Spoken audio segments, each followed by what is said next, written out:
आइए हम एक गीत गाएंगे और परमेश्वर की आराधना करेंगे। जीवन जल का सोता तू बहता जाता है,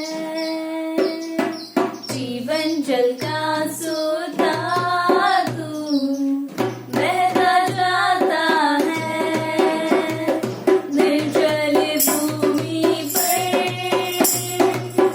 मैं बरसाता है, निर्जल भूमि पर मैं बरसाता है। हालेलुया हालेलुया हालेलु हालेलु हालेलुया हालेलुया हालेलुया हालेलु हालेलु hallelujah hallelujah hallelujah hallelujah hallelujah. प्यासों को तूने पास बुलाया, बन के चट्टान तूने पानी पिलाया। प्यासों को तूने पास बुलाया, बन के चट्टान तूने पानी पिलाया। पी करके वो तुझसे प्यासे ना होंगे कभी, पी करके वो तुझसे प्यासे ना होंगे कभी। हालेलुया हालेलुया हालेलु हालेलु हालेलुया हालेलुया हालेलुया हालेलु हालेलु hallelujah hallelujah hallelujah hallelujah hallelujah. उल्फत का सागर था तू मसीहा, तो भी तू सूली पे प्यासा रहा। उल्फत का सागर था तू मसीहा, तो भी तू सूली पे प्यासा रहा। देखे लहू तूने मुझको है मोले लिया, देखे लहू तूने मुझको है मोले लिया। हालेलुया हालेलुया हालेलु हालेलु हालेलुया हालेलुया हालेलुया हालेलु हालेलु hallelujah hallelujah hallelujah hallelujah hallelujah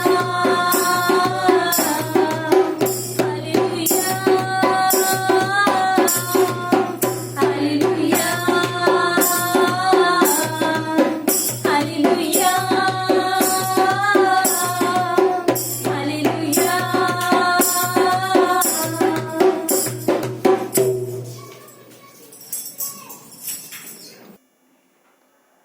सबको जय मसीह की। आइए वचन में चलते हैं। यूहन्ना के 6ठे अध्याय में हम देखते हैं। यूहन्ना के 6ठे अध्याय में एक बड़ी घटना है, और वो ये है कि यीशु मसीह ने यहाँ पर बहुत सारे लोगों को मछली और रोटी खिलाई है। वचन कहता है कि 5000 लोग थे यहाँ पर, जिनको यीशु ने मछली और रोटी खिलाई है, और वो बड़ा चमत्कार था। यहूदियों ने बड़ा चमत्कार देखा, वहाँ के लोगों ने बड़ा चमत्कार देखा, क्योंकि जो रोटी और मछली यीशु ने खिलाई है वो 5 रोटी और 2 मछली थी। 5 रोटी और 2 मछली खिलाई है यीशु ने, और वो 15,000 लोगों में लगभग। 15,000 क्यों? क्योंकि 5,000 लिखे हैं, पर बाइबल में हमेशा 20 साल के ऊपर जो पुरुष है उनकी गिनती होती है। तो इस हिसाब से वहाँ पर शायद 15,000 लोग हो सकते हैं, या उससे ज़्यादा भी। और आगे हम देखते हैं कि यहूदी उस दिन खाते हैं, सब तृप्त होते हैं, जितनी भीड़ थी अच्छे से खाना खाती है, और जाते हैं और खाते एंजॉय करते हैं और चले जाते हैं। ठीक है। अगले दिन वो भीड़ जो है, जो खाना खा के जाती है, जो रोटी और मछली खा के जाती है, यीशु को ढूंढते हुए फिर से उसी स्थान पर आते हैं। और वचन कहता है वो वहाँ नहीं मिलता है, यीशु वहाँ पर उनसे नहीं मिलता है, क्योंकि वहाँ नहीं होता, ना यीशु होते ना उसके चेले होते। फिर हम देखते हैं कि वो लोग ढूंढते ढूंढते कफरनहूम जाते हैं और यीशु वहाँ पर उनसे मिल जाता, उनकी मुलाकात हो जाती है और वो लोग यीशु से बात करते हैं। वो लोग यीशु से बात करते हैं, वो लोग यीशु से पूछते हैं, प्रभु यहाँ तो कब आया? और यीशु कहते हैं कि तुम मुझे इसलिए नहीं ढूंढते हो कि तुमने चमत्कार देखा, तुम मुझे इसलिए नहीं ढूंढते हो कि तुमने चमत्कार देखा, परंतु इसलिए ढूंढते हो कि तुमने रोटी खाई और तुम आज भी, अभी भी जो जिस इच्छा से आए हो, जिस भावना से आए हो, वो भावना यही है कि तुम रोटी खाओ। हाँ, हम देखते हैं कि वहाँ पर जो लोग हैं, यीशु को ढूंढते हुए आते हैं। क्यों? क्योंकि उन्हें रोटी चाहिए, उन्हें वो रोटी जो कि यीशु ने उन्हें कल खिलाई थी। सवाल ये पैदा होता है कि यीशु मसीह ने उन्हें रोटी खिलाई, वो एक अच्छी बात थी और उनको ये, भीड़ को ये देखना ज़रूरी था कि उसने कैसे और किस तरीके से खिलाई। 5 रोटी 2 मछली यीशु के हाथ में थी और उसने उन्हें मल्टीप्लाई किया और सबको खिलाया। अब उन्हें फिर से खाना है, वो लोग यीशु को खोजते खोजते, ढूंढते ढूंढते वहाँ पहुँच गए जहाँ पर वो था, क्योंकि उन्हें फिर से वो रोटी खानी थी। इस घटना में यदि आप देखोगे तो जब उन्होंने रोटी खाई, जब वो रोटी खा के तृप्त हो गए, तो वो क्या कह रहे हैं? वो यीशु की तारीफ कर रहे हैं। क्या तारीफ कर रहे हैं? ये वही भविष्यवक्ता है जिनकी हम लोग रास्ता देख रहे थे। अरे ये भविष्यवक्ता है जो पुराने नियम से, कहने मतलब ये है कि उन्होंने उससे भविष्यवक्ता माना कि हाँ ये वही भविष्यवक्ता है। और वचन 15 में देखोगे वो उन्हें राजा बना रहे, 6ठे अध्याय के वचन 15 में उसको राजा बनाने की कोशिश कर रहा है और यीशु वहाँ से निकल जाता है। क्यों? क्योंकि उनको ऐसे ही राजा चाहिए था, जो उनको खाना खिलाए, जो उनको भोजन खिलाए, जो उनकी मदद करे, सहायता करे। उन्होंने क्या सोचा कि अगर ये राजा बनेगा तो रोज हम खाएंगे। क्यों? क्योंकि राजा की जिम्मेदारी होती है कि वो प्रजा की देखभाल करे, इसलिए उसे राजा बनाना चाह रहे हैं, उसे राजा बना रहे हैं। और यहाँ पर जब आए इस तरीके से बोल सकते हैं, कफरनहूम में उसे ढूंढते ढूंढते जाते देखते हैं और जब यीशु उसे मिलता है तो बोलते हैं, रब्बी यहाँ तू कब आया? तो कब आया? तूने मुझे बताया नहीं। क्या तू आज अकेले इन लोगों को, यहाँ के लोगों को खिलाएगा, हमें नहीं खिलाएगा? मुझे बताया नहीं तू और तेरे चेले वहाँ है नहीं। हम कल भी खाए थे, हम आज भी खाएंगे, हम आए खाने। उन्होंने यीशु को इसलिए ढूंढा क्योंकि उन्हें शारीरिक रोटी चाहिए थी, उन्हें भोजन चाहिए था, वो उस भोजन को प्राप्त करना चाह रहे थे। वो इसलिए नहीं ढूंढ रहे थे कि यीशु ने इतना बड़ा चमत्कार किया और उनके जीवन में इतना कार्य किया, और वो इसलिए नहीं ढूंढ रहे थे कि परमेश्वर ने जो कार्य किया, यीशु ने जो काम किया, उसको देख करके उसको पहचाने कि वही हमारा उद्धार करता है और वही उनके जीवन को संभाल सकता है। उन्होंने इसलिए नहीं उसे ढूंढा, परंतु उसे इसलिए ढूंढा कि वो चाहते थे कि उसे रोटियां मिले। सवाल ये पैदा होता है कि वो ढूंढ रहे थे रोटी के लिए, वो ढूंढ रहे थे शारीरिक चीज़ों के लिए, अच्छा भौतिक चीज़ों के लिए। सवाल ये पैदा होता है कि आज आप किस लिए ढूंढ रहे हैं? आज आप क्यों ढूंढ रहे हैं यीशु को? आज उसके पीछे क्यों चल रहे हैं? इसलिए कि घर में आपको गाड़ी मिले, बंगला मिले, आपके बच्चों की अच्छी पढ़ाई हो, या फिर आपके जीवन में बहुत अच्छी चीज़ें आए, बीमारी से चंगाई मिले, कि किस लिए ढूंढ रहे हैं आप? क्यों यीशु के पास आते हैं? सवाल पैदा होता है, क्यों आते हैं आप उसके पास? हाँ, क्या सिर्फ इसी मकसद से आते हैं? हाँ, ये बिल्कुल गलत नहीं है। यीशु ये सारी चीज़ें देते हैं, परंतु इसके देने के पीछे उनका मकसद क्या रहता है? क्या उद्देश्य रहता है? क्या सिर्फ हम यही चीज़ें ले लें और लेके बस आनंद करें, भूल जाए यीशु को, हमारा काम हो गया, बस चले जाएं? कितने ऐसे लोग हैं जो मसीह के पास आते हैं, प्रार्थना करते हैं और मांगते हैं कि प्रभु मुझे अच्छी नौकरी मिले, मेरी बीमारी ठीक हो, प्रभु मेरे बच्चों की शादी अच्छी जगह हो, मेरी ये समस्या ठीक हो, मेरी वो समस्या ठीक हो, और धीरे धीरे परमेश्वर उनके जीवन में काम करते हैं और उनकी समस्याएं दूर हो जाती। परंतु जब उनके जीवन में ब्लेसिंग और आशीष आता है तो उनका मन मोटा हो जाता है और वो परमेश्वर से मुंह फेर लेते हैं। उसको ऊपर देखने के बजाय उससे मुंह फेर लेते हैं और परमेश्वर से अलग होकर उस आशीष में खो जाते हैं। जो आशीष परमेश्वर ने दी है वो उनको समेटने में लग जाते हैं, उनको इकट्ठा करने में लग जाते हैं। सवाल पैदा होता है, क्या हम सिर्फ इसीलिए आ रहे हैं? परमेश्वर की इच्छा थी कि तुम रोटी तो खाओ, मगर तुम सिर्फ रोटी पे फोकस मत करो, परंतु तुम जानो कि मैं कौन हूं और मैं क्या चाहता हूं। मसीह यीशु हमारे जीवन में क्या चाहते हैं, उनकी इच्छा हमारे जीवन में क्या है, ये मुख्य बात। और जब यीशु ने उन्हें बताया कि वो जीवन की रोटी हैं, वो जीवन की रोटी हैं, तो उनका रवैया कुछ और अलग था। आज हम मसीह को क्यों खोज रहे हैं? आज हम मसीह क्यों खोज रहे हैं? क्या इन भौतिक वस्तुओं के लिए? ये वस्तुएं जो हमें चाहिए इसके लिए नहीं। ये वस्तुएं, ये हमारी ज़रूरतें माध्यम हैं सच्चे परमेश्वर को जानने के लिए कि वो कौन है, वो कौन है। यीशु ने इतना बड़ा चमत्कार किया सिर्फ इसलिए कि वो जान सके कि वो कौन है। वो कौन है? उसके पास अनंत जीवन है, उसके पास उद्धार है, उसके पास शांति है, उसके पास आनंद है, उसके पास वो जीवन की रोटी है। वो जीवन की रोटी। वो सिर्फ इस शरीर को बचाने नहीं आया, वो सिर्फ इस शरीर के लिए भोजन नहीं देता, वो इस शरीर को भोजन इसलिए देता है ताकि हमारा आत्मिक जीवन, आत्मिक शरीर मजबूत हो सके, आत्मिक जीवन मजबूत हो सके, हम परमेश्वर के साथ और नज़दीक हो सके, हमारी उसकी फ्रेंडशिप अच्छी हो सके। इसीलिए 6:22 में यीशु ने बोला कि नाशवान भोजन के लिए परिश्रम ना करो, परंतु उस भोजन के लिए जो अनंत तक ठहरता है, यानी जो अंत तक ठहरता है, अनंत तक ठहरता है, जिसे मनुष्य का पुत्र तुम्हें देगा। कौन देगा? मनुष्य का पुत्र देगा, परमेश्वर प्रभु यीशु मसीह देंगे। क्यों? क्योंकि पिता परमेश्वर ने उसी पर छाप लगाई है, उसी पर मुहर लगाई है। ये परमेश्वर का काम है। परमेश्वर ने आत्मिक चीज़ों की प्राथमिकता दी है, वो भौतिक चीज़ों की प्राथमिकता नहीं देता। अब सवाल ये पैदा होता, आप बोलोगे अरे ऐसा कैसे? तो क्या हमारे जो जीवन में जो चीज़ है वो हमें ज़रूरत नहीं है, वो हमें नहीं चाहिए? चाहिए, अवश्य चाहिए। पर क्रम क्या है? क्रम क्या है? सिस्टम क्या है? वो देखना, क्रम क्या है। क्या हमें सिर्फ भौतिक चीज़ें चाहिए? आप बोलोगे शुरू में तो हम इसीलिए आते हैं। बहुत सारे विश्वासी शुरुआत में सिर्फ इसीलिए आते हैं कि उनको ये चाहिए, उनको ये चाहिए, बहुत सारी चीज़ें। ये एक माध्यम बनता है। भौतिक वस्तुएं एक माध्यम बनती हैं ताकि उनके द्वारा हम आत्मिक चीज़ें जान सकें। चीज़ें, बीमारियां, बहुत सारी चीज़ें ये माध्यम बनती हैं ताकि हम अपने बनाने वाले परमेश्वर को, अपने उद्धारकर्ता को जान सकें कि वो कैसा है।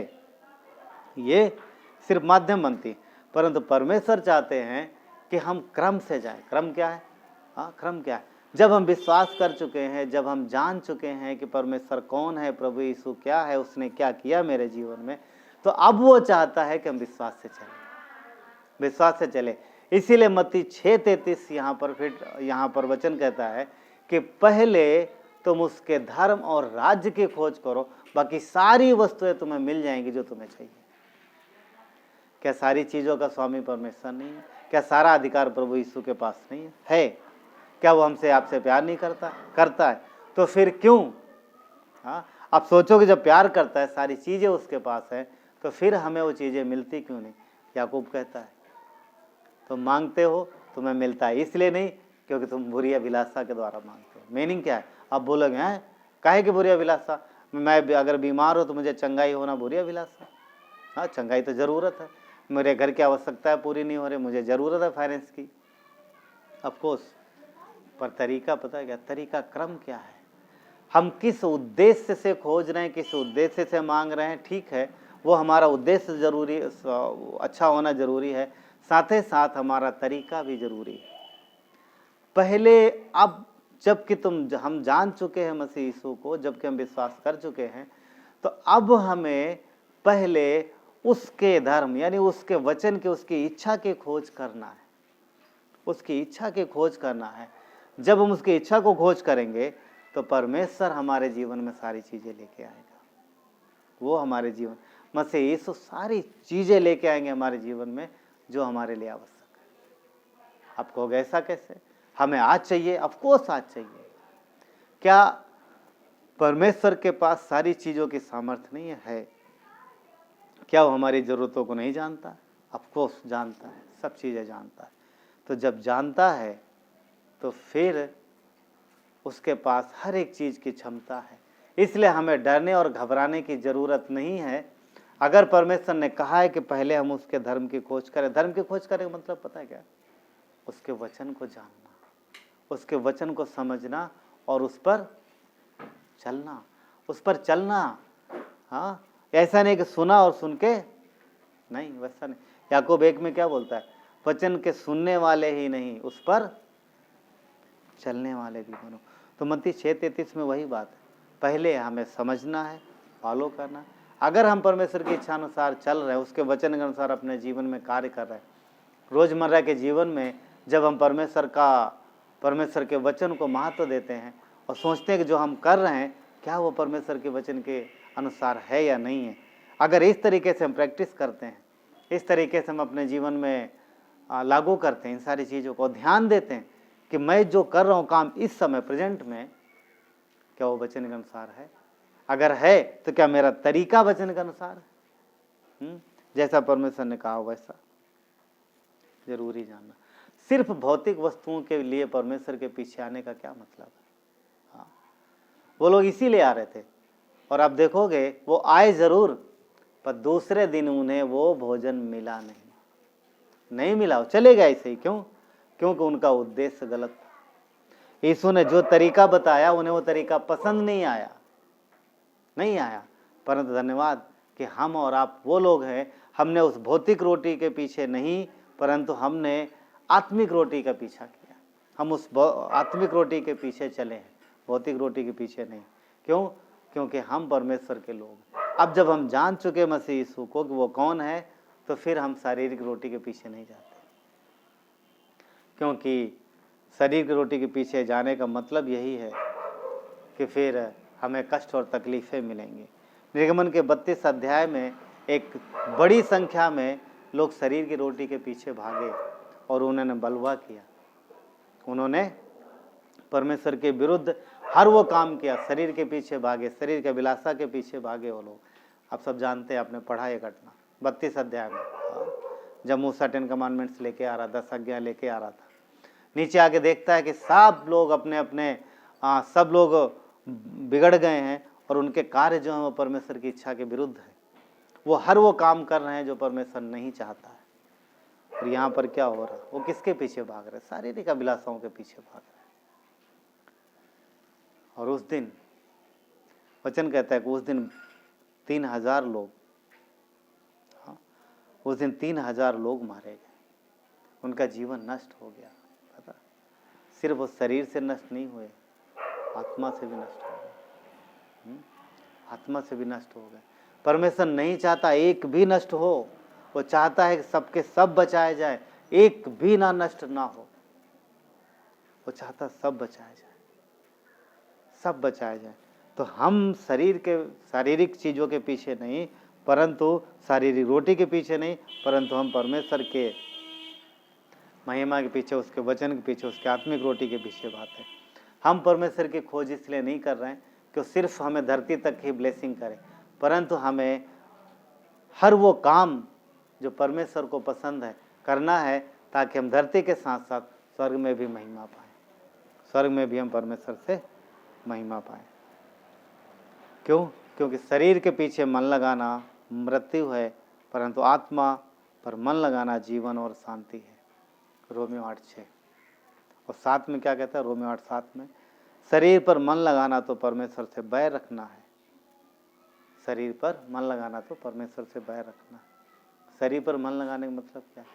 वो लस्ट, वो अभिलाषाएं, वो पाप भरे काम, संसारिक काम जो कि परमेश्वर के वचन के विरुद्ध आते हैं, उनकी आदत, उनके लिए तड़प। देखते कितने सारे लोगों में ना, मूवीज के लिए हो गया, टीवी सीरियल के लिए हो गया, फोन्स के लिए हो गया, कितनी सारे वेब सीरीज, जाने क्या क्या है।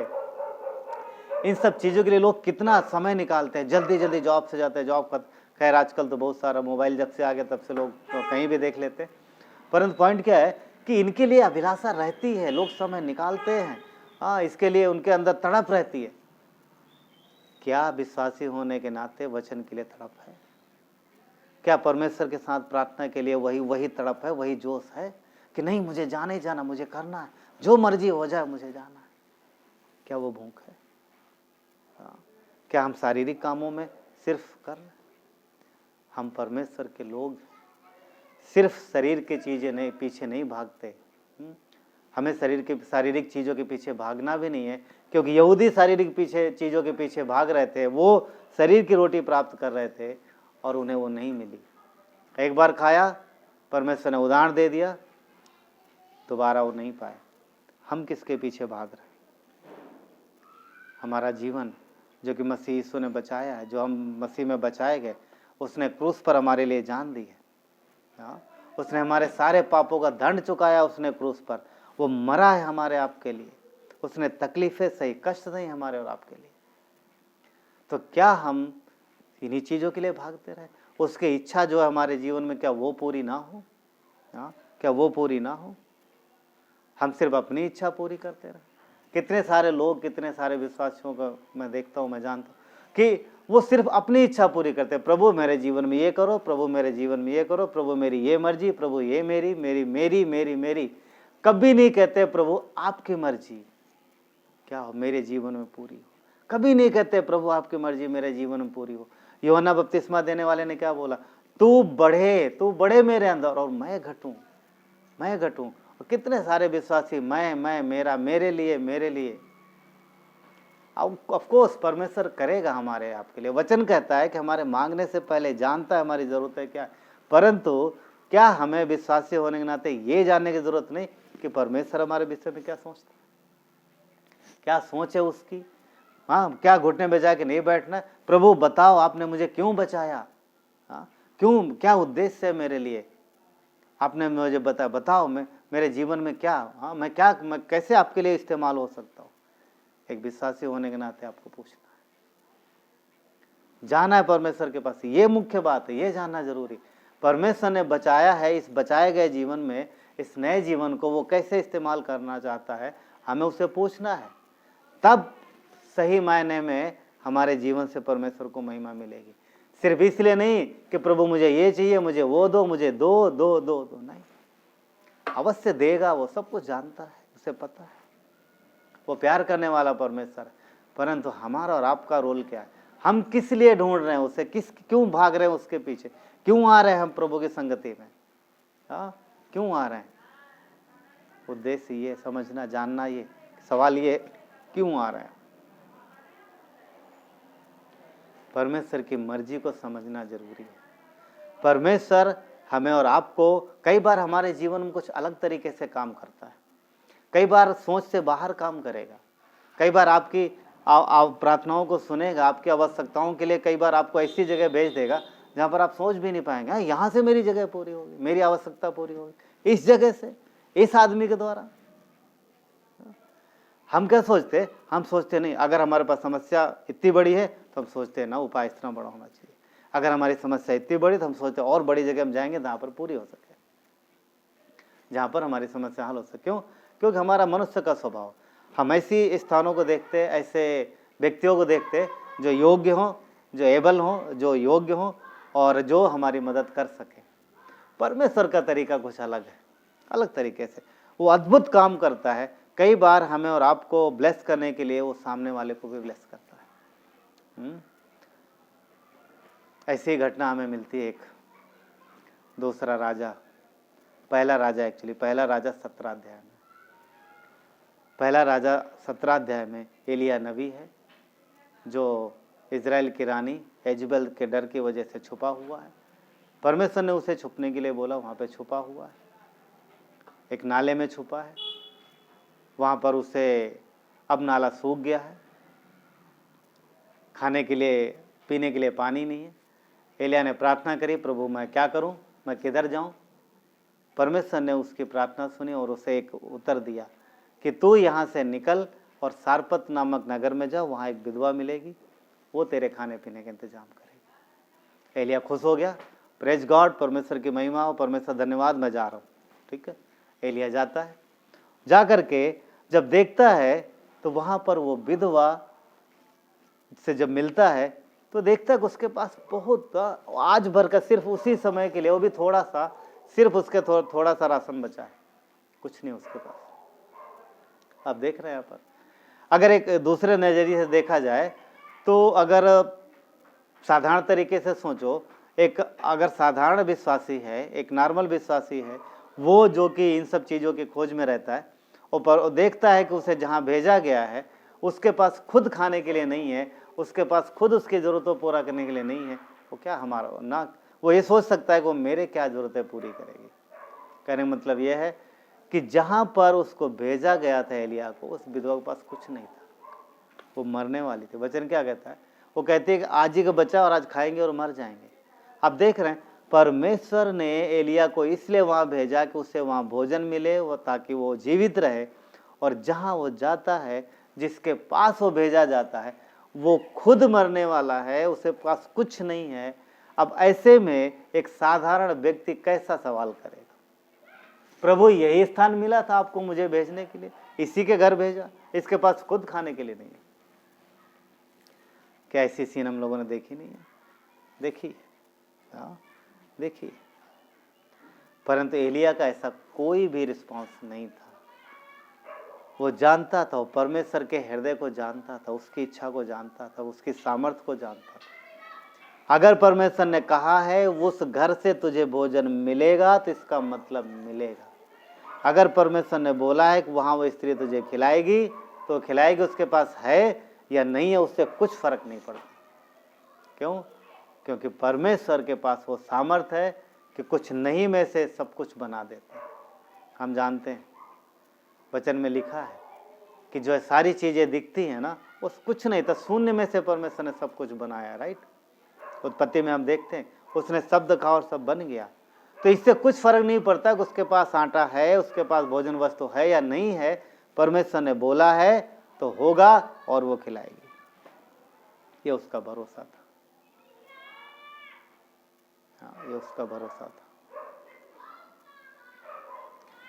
जब वहां जाता है एलिया तो स्त्री क्या कहती है, मेरे पास थोड़ा सा मुट्ठी भर मैदा और थोड़ा सा तेल बचा, खाएंगे मर जाएंगे। एलिया ने एक बात बोली वहां पर, पता है क्या, पहले मेरे लिए लेके आ।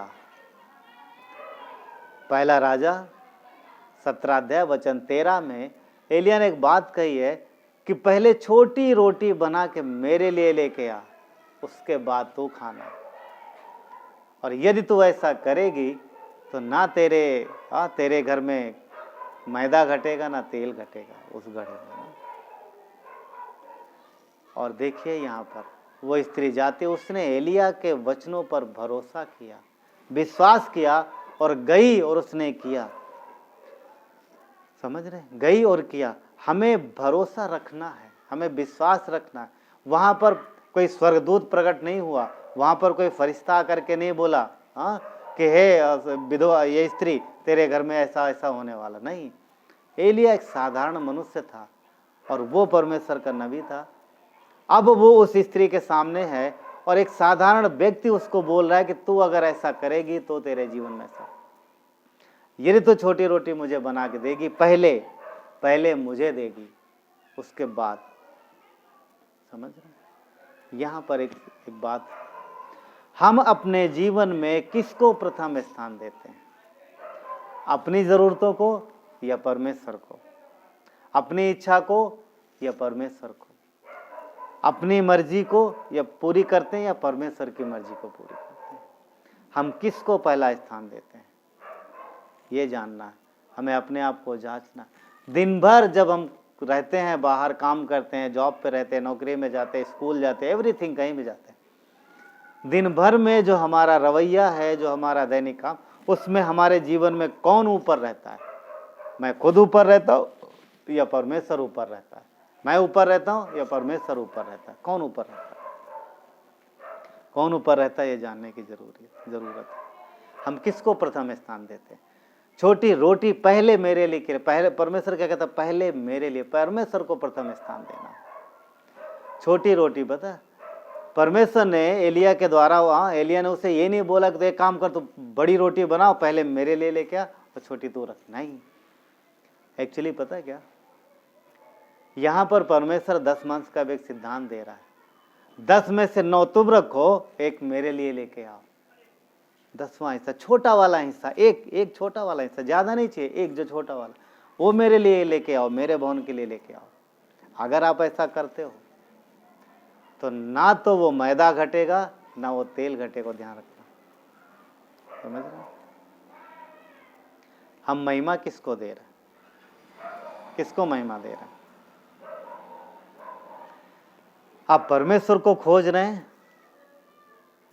इसलिए कि महिमा आपके जीवन में हो, या फिर आपके जीवन में आपकी महिमा हो या परमेश्वर की महिमा। हम किस लिए खोज रहे हैं? हम परमेश्वर को किस लिए खोज रहे हैं? हम किस लिए क्यों खोज रहे हैं परमेश्वर को? इसलिए कि हमारी भौतिक ज़रूरतें पूरी हों या आत्मिक जीवन में उन्नति हो। हम क्यों खोज रहे हैं परमेश्वर को? हम क्यों खोज रहे हैं परमेश्वर को? कि सारी चीज़ें जान जाएं, हमारा ज्ञान बढ़ जाए, हमारा नॉलेज बढ़ जाए और हम उस नॉलेज पे निर्भर हो, हम खुद पे निर्भर हो या परमेश्वर पे निर्भर हो।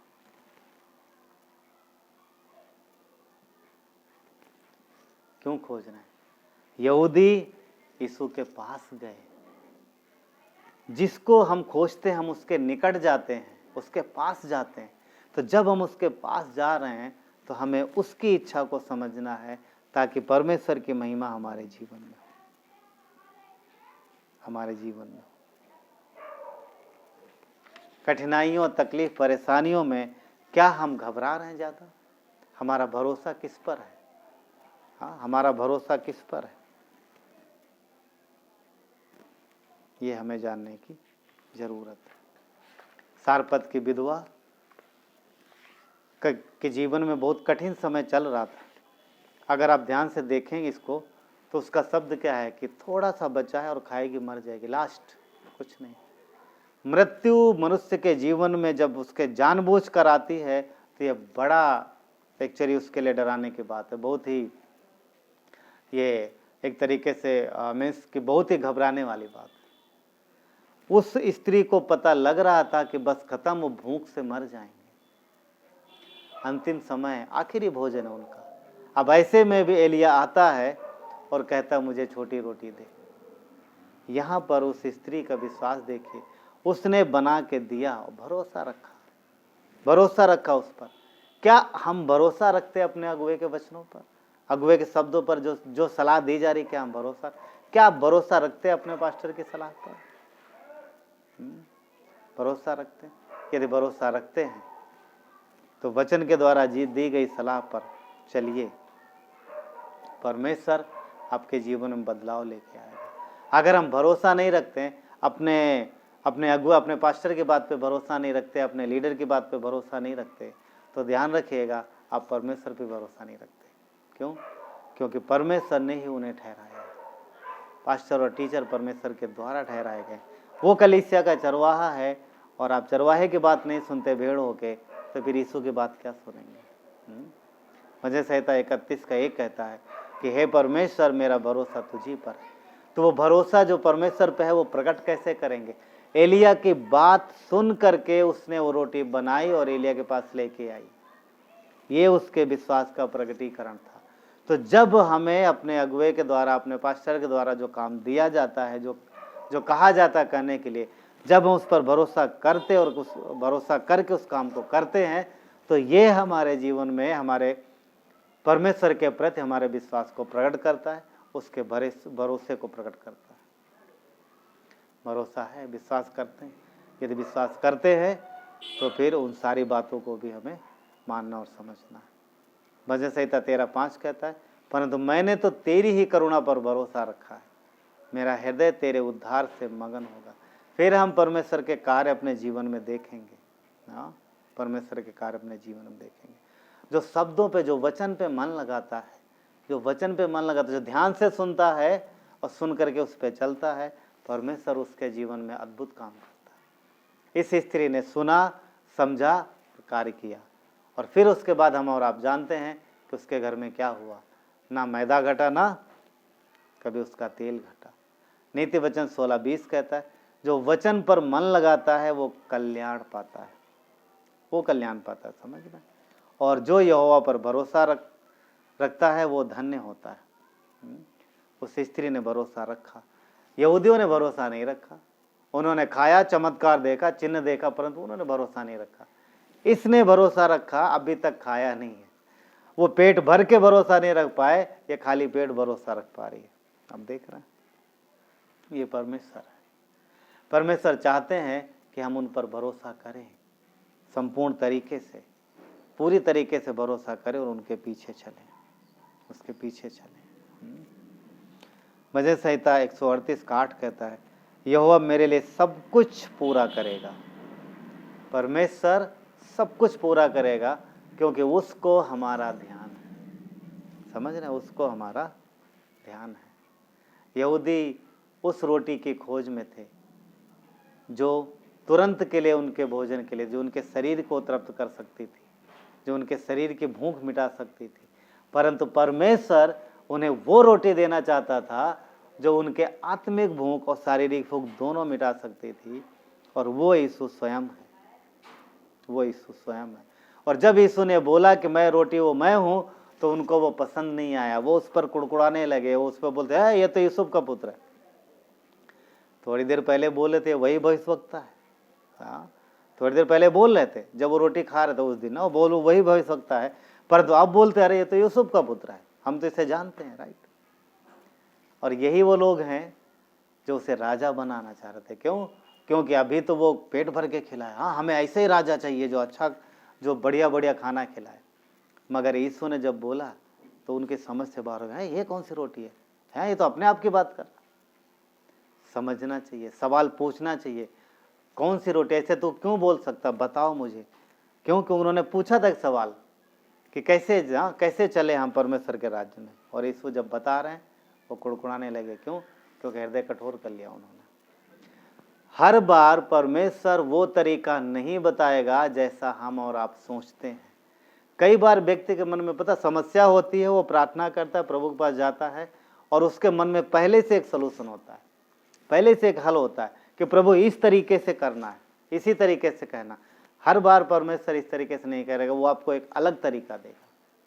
और वहाँ पर जब परमेश्वर जो भी तरीका बोले, जब हम नम्रता से स्वीकार करते हैं और प्रभु को हाँ बोलते हैं, तो परमेश्वर हमारे जीवन में काम करता है।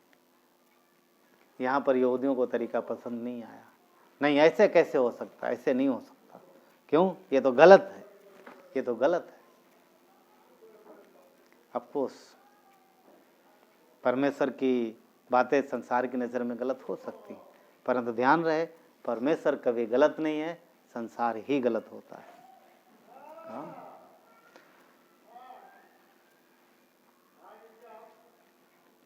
हम किसकी खोज में, सवाल पैदा होता है, हम किसकी खोज में। क्या आज कलीसिया में ऐसे लोग नहीं हैं जो सिर्फ सांसारिक चीज़ों के पीछे ही भागते, उसी के खोज में लगे रहते हैं? उनको संसार की वस्तुएं, शारीरिक वस्तुएं चाहिए। पर यदि हम सिर्फ शारीरिक वस्तुओं की खोज में हैं, तो फिर आप जान लीजिए, फिर वही है यहाँ पर वचन रोमियो का 8 का जो वचन है, 8 का 6 लागू हो जाता है। क्या? शरीर पर मन लगाना तो मृत्यु। समझ, यदि हम सिर्फ उसी के लिए आए हैं, मगर जब परमेश्वर की सच्चाई हम जानते हैं, उसके दीनता और नम्रता को जानते हैं, तो हमें उसको समर्पण करना है और परमेश्वर की इच्छा को जानना है। हमें भौतिक वस्तुओं के पीछे नहीं भागना है, परंतु आत्मिक वस्तुओं के पीछे भागना है, क्योंकि आत्मिक वस्तुओं से ही भौतिक वस्तुएं आई है। आदि में परमेश्वर ने आकाश और पृथ्वी की रचना की, और परमेश्वर आत्मा है। यूहन्ना 4:24। परमेश्वर आत्मा है, समझ रहे? परमेश्वर आत्मा है और सारी चीजें उस परमेश्वर के द्वारा ही बनी है। तो परमेश्वर का वचन सब कुछ बनाता है। परमेश्वर ने अपने वचन के द्वारा हमारे लिए सब कुछ का इंतजाम कर दिया है। हमें उसको ढूंढना है। हम यीशु को ढूंढ रहे हैं, अच्छी बात है, पर हमारा उद्देश्य सही होना चाहिए, हमारा तरीका सही होना चाहिए। जिस तरीके से परमेश्वर बोल रहा है उस तरीके से चलना है। और उद्देश्य क्या रखना है?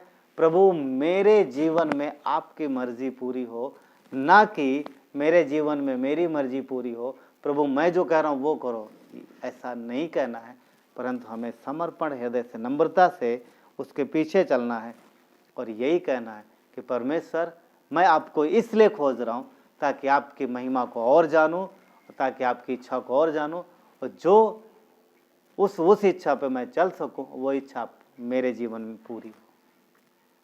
तो जब हम मसीह के देह में हैं और हम उसे ढूंढ रहे हैं, परमेश्वर को ढूंढना मतलब पता है उसकी इच्छा को जानना, परमेश्वर को खोजना, उसकी इच्छा को कहाँ मिलेगा? वचन में मिलेगा। वचन ढूंढना, वचन में ढूंढना है, वचन में उसकी इच्छा को ढूंढना है, वो परमेश्वर वहाँ मिलेगा, कहीं और नहीं मिलेगा, वो वहाँ मिलेगा, वचन में मिलेगा। जब हम मसीह में हैं, जबकि हम कलीसिया में हैं, तो हम परमेश्वर को ढूंढें और गहराई से और अच्छे से, हर एक चीज़ में भरोसा रखें। जो परमेश्वर बात बोलता है उसमें विश्वास करें और विश्वास में आगे बढ़ते रहें। चलिए प्रार्थना करते हैं।